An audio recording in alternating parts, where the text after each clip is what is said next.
Some things don't need to happen to reveal the extent of a franchise's desperation. Just the attempt is enough. Just the behind-the-scenes movement, the race against the clock, the anxiety to fix an entire system's mistakes with just one name. When this shows up in a draft, the attentive fan understands. The front office is feeling the pressure, because when you try to correct the course in the 45th minute of the second half, it's because the original plan has already sunk. Comment, like, and subscribe. Josh Conerly. That's the name the Cleveland Browns tried almost desperately to add to the roster at the end of the first round of the draft. A move that didn't materialize. The offensive tackle from Oregon was selected by the Washington Commanders at pick 29. But the information came to light.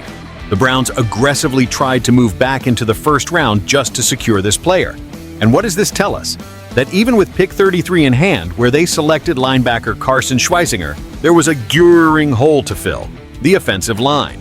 The same line that crumbled in 2024, affected by injuries, aging, and performance far below expectations. And the most curious part? After this failed attempt, Cleveland simply did not select any more offensive linemen in the following rounds. The scenario is clear. The team finished with a disastrous 3-14 record. They entered the offseason with a huge list of needs, and no money to address them in the market. The offensive line, a pillar of any minimally functional offense, was left practically intact. The only evidence of real concern for this area was precisely this attempt to move up in the draft to get Conerly. And this highlights an internal dilemma. The front office knew of the urgency but was overcome by circumstance. Carson Schweisinger might be a good name, but he doesn't play in the trenches. And that's where the Browns have been losing games, snap after snap. The attempt for Conerly was not casual. It was a reflection of the lack of solutions. And even more seriously, the lack of real alternatives after Plan A. And here's my message. Browns fans have every right to be frustrated.